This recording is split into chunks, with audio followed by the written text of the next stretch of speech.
So I went in fairly blind, is the truth. And I haven't actually done anything like this before. How did you find the experience? Did you find it interesting? Do you think it would be? Did you feel like the students got much out of it? They seem to. I mean, Dean understands this game, so he asked me the right questions. I was concerned that my answers would be too long and rambling, and if I tell a story, I have a tendency to put in far too much detail. But sadly, I've got a good memory, and I remember far too much detail. I didn't really know how to pitch it, so I literally was making it up as I went along. From the questions I got at the end, also, I didn't really know who the audience was in terms of what their ambitions are to getting into the music business, because the side of it, even though I'm called an A&R man, what I really do these days, what it's evolved into, is being the interface with the artist and the record producer and the writers, and either making the records or finishing off the records or pulling the ones out of the ditch that have crashed, putting out the fires. So I've become quite specialised. You know, I'm not sitting there trying to discover things anymore so much. I mean, though, if something walks in the door, but I don't spend any time scouting.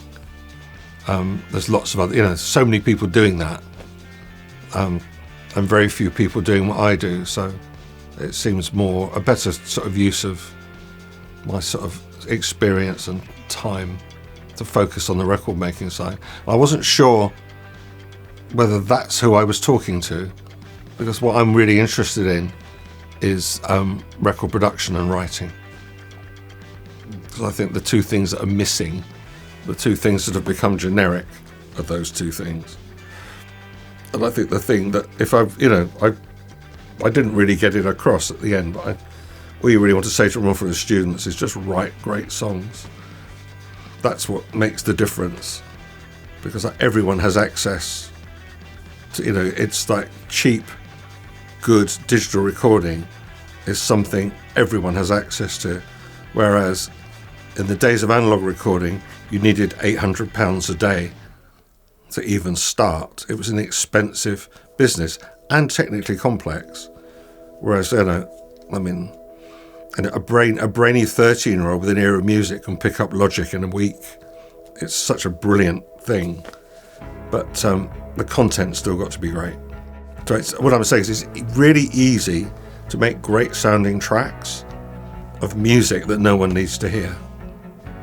And it's a problem. No one's writing great songs.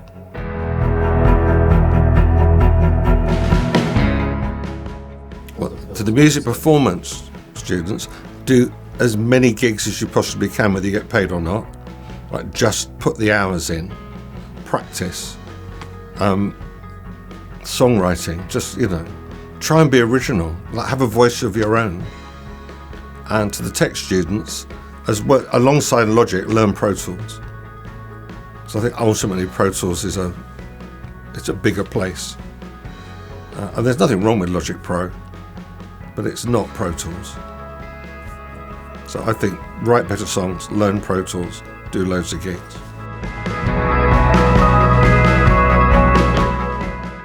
I think it's very important because it will give them a perspective, an idea of what they're aiming at.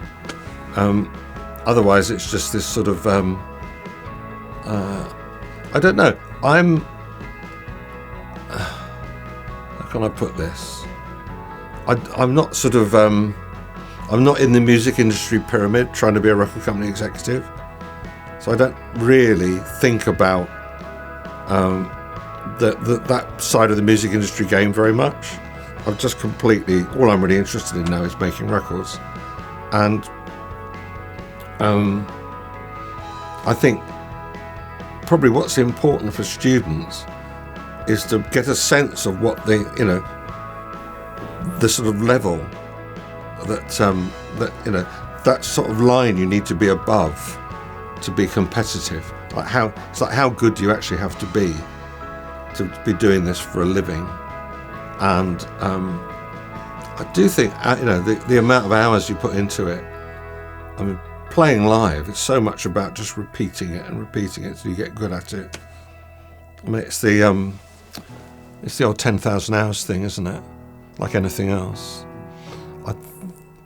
The recording side's difficult because there's two completely different worlds. There's the world of recording real people playing, and there's music you can generate on your own, buying loops off Splice, which is 95% of pop music at the moment. I get sent things all the time, and I think, you could put a real piano and a real guitar on this, so it just doesn't sound like every other record I'm listening to. But there's so much electronically generated pop that's just being done, I mean, what does it cost now to load most of Pro Tools onto a MacBook? I mean, how much space do you need? A couple of terabytes? Probably not even that.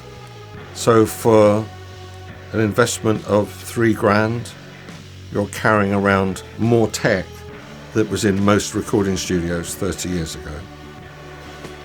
And the problem with that, I'm repeating myself, is you get really, really, really, really well recorded, great sounding mediocrity.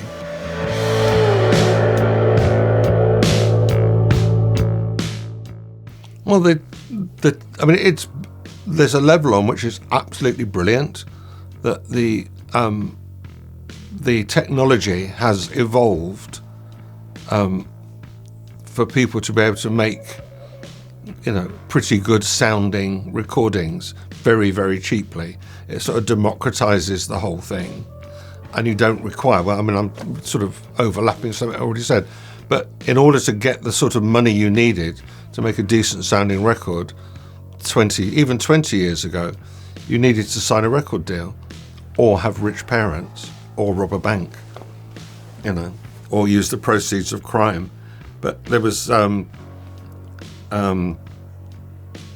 this way, everyone's got a shot. The problem is that half the stuff, SoundCloud's a good place to depress yourself.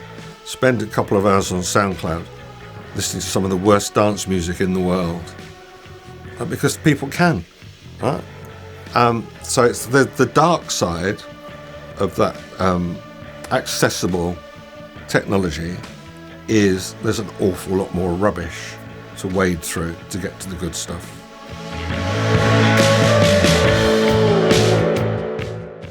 God, I've had this problem before.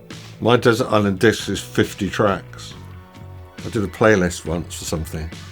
I cut it down to 50 from 270 something, trying to figure out what my best, if I had to say, I was trying to get to 10 songs, I just couldn't do it. One album. I suppose you'd have to try and pick somebody that absolutely was uncompromisingly themselves and in a really stubborn, can't be, shaken from what I want to do. So you've kind of got to go back to Bob Dylan, Neil Young, Joni Mitchell, people that are so stubbornly what they are, almost to the point where they can't do anything else. So it is unique, it's hard to copy. Nobody else sounds like them. And by sort of default, those things become timeless because they weren't, I've heard something we could sound like. But to pick the actual record, what would I pick? So there's an element of things where you want to pick something where the live performance sort of almost transcends the recording process. But what was happening, I've seen it in the studio, where in a really artificial situation, people play something as well, or if not better than they would in front of an audience, almost by chance. And it's very hard, it's very, very hard to do. Stone cold. It's a bit like doing television. Very hard, very, very hard question to answer.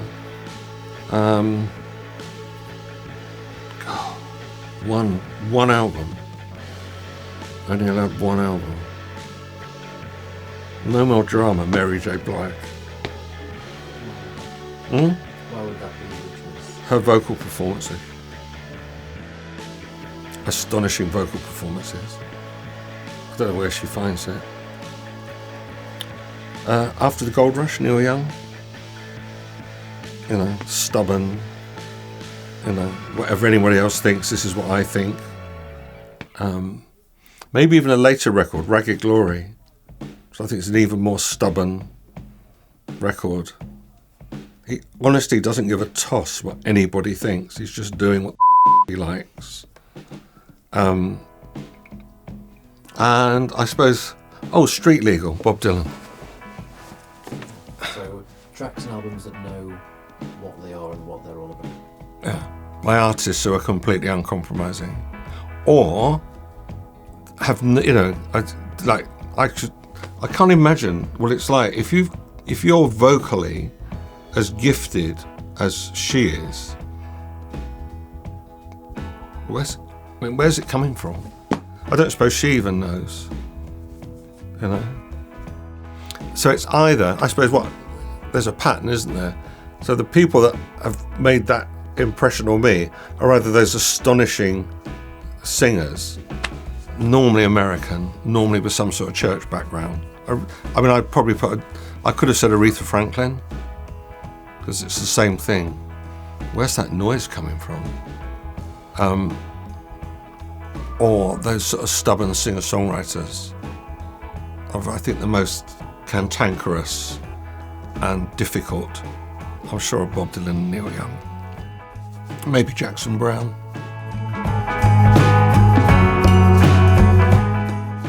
It's a difficult one, that, because I just do this because I like it. So the whole thing's like, I wake up every day and I think, I'm still being paid to do this, because it's my hobby. It's the truth. And I think I said it in the talk. I was in a band. I was awful, and the era that I was learning to play guitar in is the same era in which you could walk into a club and see Jimmy Page, Jeff Beck, Jimi Hendrix, Eric Clapton, Paul Kossoff playing. So as a young person sitting at home trying to learn scales or play along with old Muddy Waters records, you just thought, when you're watching people that are virtually channeling it, you just think, I'm never going to come close to this. And I was lazy. I think what people forget, I worked briefly with Nigel Kennedy, who's the most astonishing musician, but he practices for 6 hours every day. He literally wakes up, puts the violin under his neck, and whatever he's doing, he will chat to you while he's doing it. He just plays, he just works it. He says, if I don't do this every day, it just falls off a cliff. He said, I'm crap. And the same in the 80s, I mean, he wasn't the nicest person I'd ever met, but I got to know Mark Knopfler, and he would just sit on a sofa practicing. He never stopped practicing. So it's not some, gift from heaven. Those guys that have got that gift also work at it and are incredibly dedicated in terms of the time and effort they put in to keeping themselves. It's like being a good footballer and spending another 2 hours practicing free kicks. The difference between Harry Kane and 10 other number 10s that aren't as good. He stays behind and practices free kicks. We're not free kicks. He stays.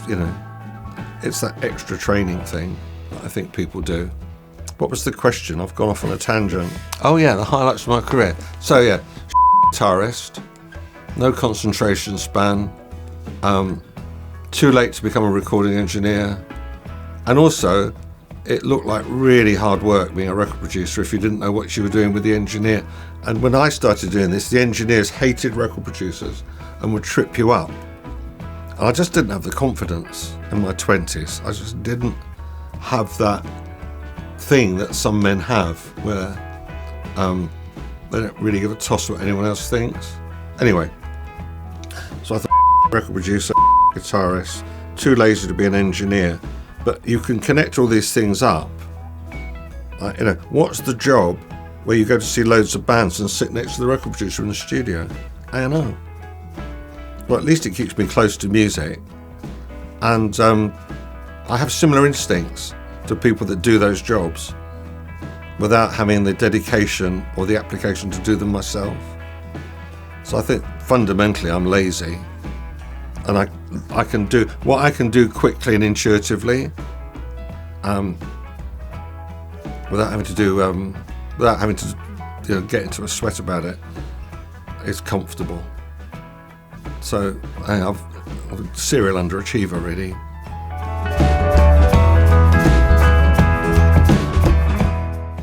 I don't know why Snoop Dogg came into my head, because he'd be enormous fun.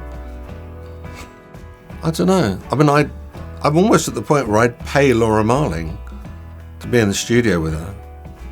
And what I mean, it's like, it's just a hobby. I'd never take money off her. Who else? Well, I suppose there is a dream world in which you'd like to have been I'd had to have been older. You'd like to be the person that tripped over Joni Mitchell, but it was David Crosby, or the person that tripped over Neil Young. These people that are complete originals, but they're the generation before me. That's a really hard question to answer.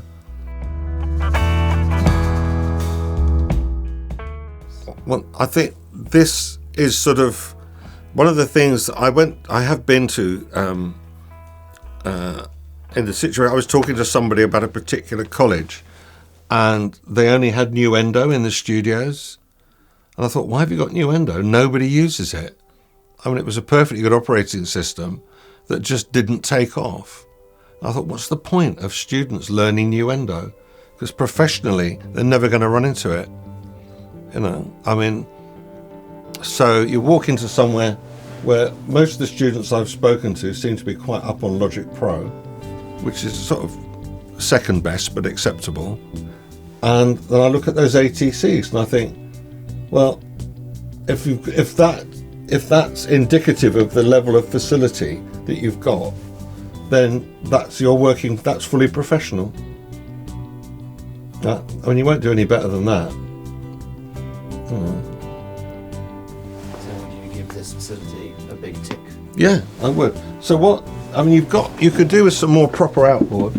The only thing I would say about all these rooms is, although increasingly the plugins get better and better, there's a rack of stuff that hasn't been replaced by plugins yet. Pultex, Fairchilds, LA2As. There's just various things that don't quite make it into plugin world yet. They're just not good enough.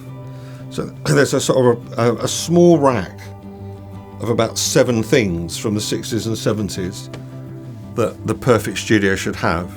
Everything else, Pro Tools has nailed it. Particularly all this sort of UA analog recreation plugins. They're fantastic. It sounds like tape. So it's really, whoever's writing the code for that is a genius. But yeah, that's it. I just think, honestly, really, if you're going to do this for real, for a living, and if you've figured out Logic Pro, it's not a very big jump to figure out Pro Tools. I do think Pro Tools is the standard. There's a lot of people in pop world happily, and also the dance bandits are all in Logic Pro. And I think that's the difference. And I think if you're going to try and make records that sound as good as the best, the recording technology has developed in terms of convenience, but in terms of sonic greatness, nothing much has happened since about 1979. Microphone technology hasn't advanced at all. It's the same. In fact, a lot of those old tube mics sound better if you can find a good one. No, there's more money in education than I thought, that's for sure. As soon as I saw those speakers, what do they pair? About 20 grand? Probably. There's a set down in Studio 1 rather, and they're 25 each, I think. Somewhere in there. I'm in the wrong business. You can imagine if I went to the head of Sony and just said, you know what, I'm going to get a pair of ATC SM25Cs for my office. Drop down dead. Have a seizure. They think we're all right with, it's like just get a Denon system off Curry's.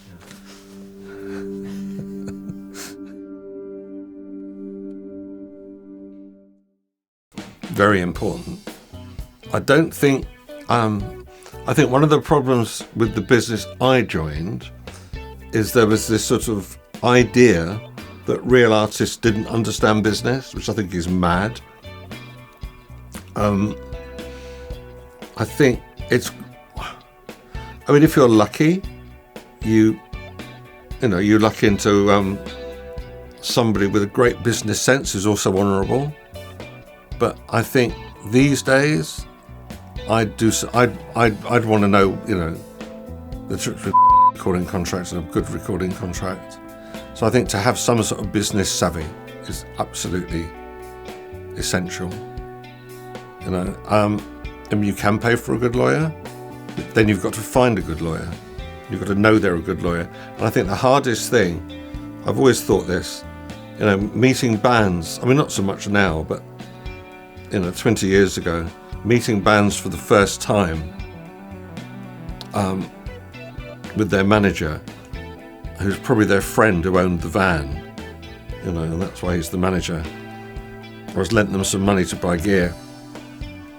And they were just stood there, and you just think, thank God I'm not a crook, because a crook could really take you to, it's like, it's the lottery of getting good advice early on if you're not already in some way plugged into that sort of village of advice. Because there are, I think more so now, I think the business is straighter than it's ever been. And I think the lawyers are more independent and less, I think there's less conflict of interest than there's ever been. So I think to get independent advice is possible. But if you're a band, in Rotherham, and you don't know you're not connected in any way, shape or form, how you do the homework to land in a safe place where you get properly looked after without a huge bill, not straightforward. So to have, and there's lots of good books now. I mean, for English law, I mean, you can't go far wrong reading the Anne Harrison book. That's pretty good. And for America, there's the Donald Passman book. I think if you just read those two books about contracts, you'd be in pretty good shape. Anne's a hard nut. She's not an idiot. Having breakfast with her partner next week. She's pretty good, Anne. She was Robbie's original lawyer. But her book's really good. And it's really pragmatic. It's not written. It's written for people to understand. It's not written to be, it's not a smart-ass book. It's a practical advice book. I think for American law, Donald Passman. So that's 2. And you're halfway there. So none of that was available. I mean, I talked to Spencer about this. There was none of this when we started. There was no advice whatsoever. If you didn't drown, you were lucky. Because no one was helping you. It was very, very aggressive. Anyway, yes. Lovely. Learn about the business. No, that's good. So, yeah. It's just common sense.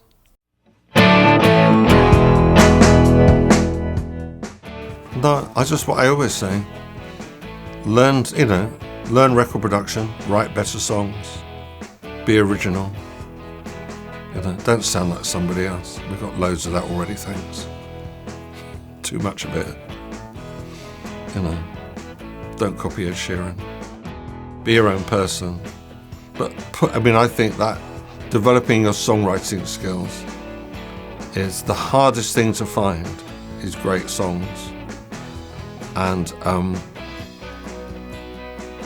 I think if I was going to sort of prioritise, if I was involved in music as an artist today, starting out, and I was prioritising where I was going to put my effort, I'd put it into songwriting above everything else.